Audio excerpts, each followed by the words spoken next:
So ayan guys, yan yung gamit ng Ate Aloha. Sayang ko lang dito na ko Kada yung malpas na dito ba? Nala. Sorry.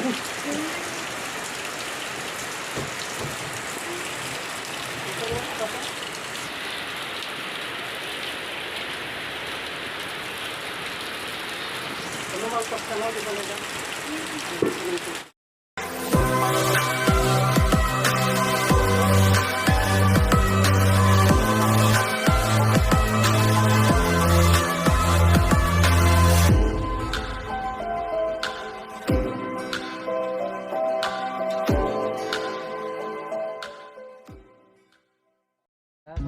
Maraming salamat sa iyong tumulong sa akin, magkakapay.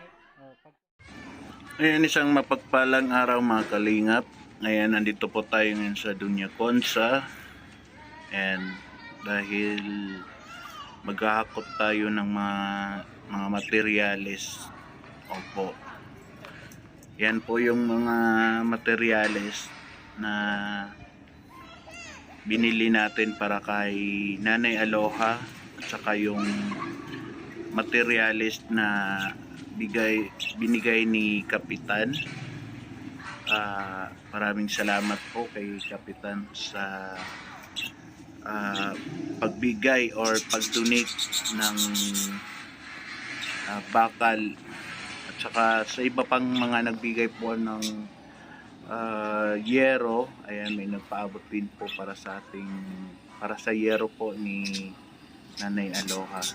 Ayan, so ayan, si Nanay Aloha ay tumutulong din po sa paghahakot ng gamit para sa kanyang bahay. Ayan. So yan po mga kagapay, ay paunti-unti po natin ginagawa itong bahay ni Nanay Aloha kasi wala naman tayong sapat na budget o malaking budget para mabili kaagad yung mga gamit para kay Nanay Aloha. Ayan. Uy, ingat-ingat. Baka maano ka dyan, masugatan ka. Yan po si Nanay Aloha sa mga hindi po nakakaalam. Yan ay solo parents na siya ngayon. Siya lang po yung nagpapaaral sa kanyang mga anak. Saka yung bahay niya dati, yung tinitirahan nila, as in wala siyang cover. At saka yung tulugan nila ay ano lang po yun, mga stick na bamboo or bamboo lang po siya. So ang medyo kinatatakutan ko doon is siyempre babae si Nanay Aloha, may anak din siya na babae, so mas kumbaga mahirap yun. Hindi natin alam na minsan kasi may mga masasamang loob. Ayan. So wag naman sana nangyari yun. So habang maaga ay kumbaga may ano natin siya sa kapahamakan o silang mismo sa kapahamakan. Ayan. So ito na nga, nag-ano po sila. Nandito na po sa malapit sa papatayuan natin or pinapatayuan natin ng bahay ni Nanay Aloha. Dito na po yung mga materyales. Ayan, maraming salamat po sa mga solid supporters natin at saka doon po sa mga nagpaabot ng tulong. Ayan, sa mga kagapay angel ko po and sa mga tagapanood natin, maraming salamat po. Masayang-masaya po yung anak ni Nanay Aloha. At saka itong mga bata ay ayan, tumutulong talaga sila, tinutulungan nila si Nanay Aloha. Yun nga sabi nung isa nakausap natin na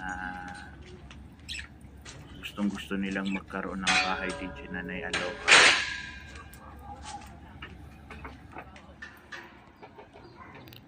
So ayan.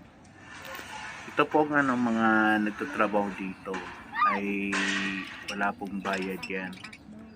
So talagang sinuportahan din po nila itong ginagawang bahay para kay Nanay Aloha.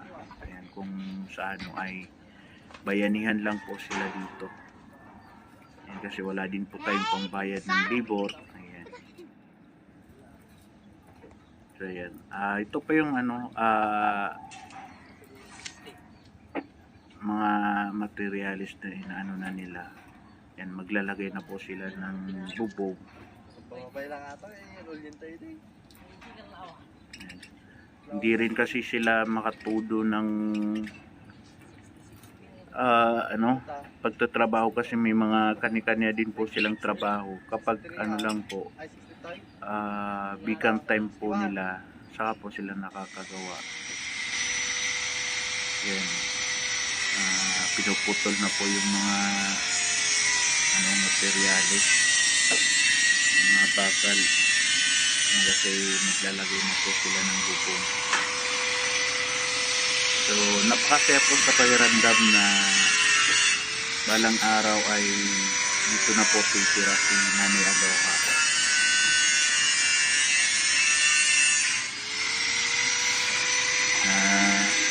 Hindi na po sila lalabigin. At sana din po magkaroon din po sila ng ilaw. Kasi doon sa dating bahay po nila, wala po silang ilaw.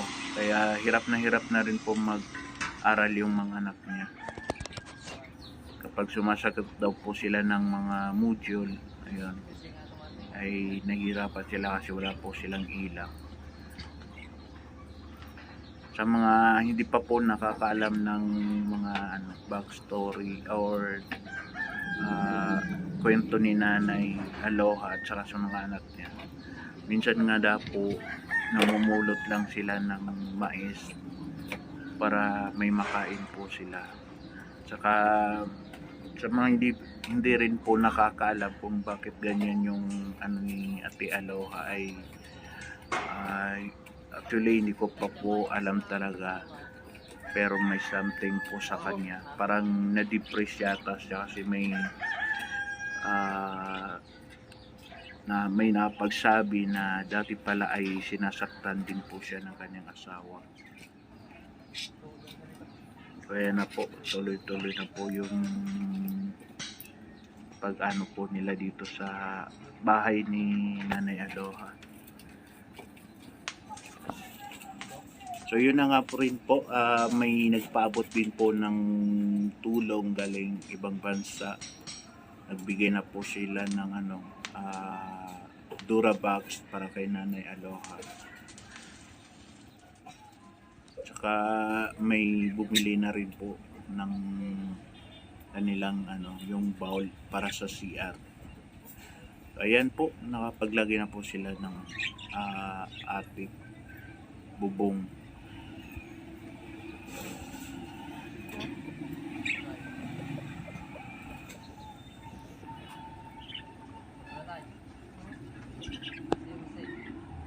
Then, ayan po, sa mga gusto rin po magregalo kay Nanay Aloha, ayan, marami pa pong kulang sa kanya sa bahay nila. Yun, wala din po silang bedsheet, ay, tsaka, yung kama, higaan, ayan, baka may mga mabubuting puso dyan na gusto magpaabot din po ng kanilang regalo, sabi natin regalo. Ayan. So malaking tulong na po yan kay Nanay Aloha. Nakabili na rin po sila ng kasi yung pera na binili namin sa pinambili ng gamit ay yung sokli, binili po ng lalagyan ng mga baso at plato. So maraming salamat po. Napaiyak po siya bukas. Maraming salamat po kuya sa pag-share. Walang paa, walang kamay. Bari ako dito, bigyan ko sa'yo. Hindi nila alam. Siguro yan dito. Ano pangalan niyo? Para.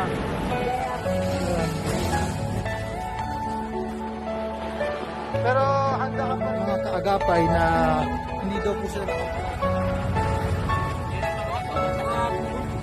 Tapos, nailisip kay Papa. Sino po ang kasama niyo dito?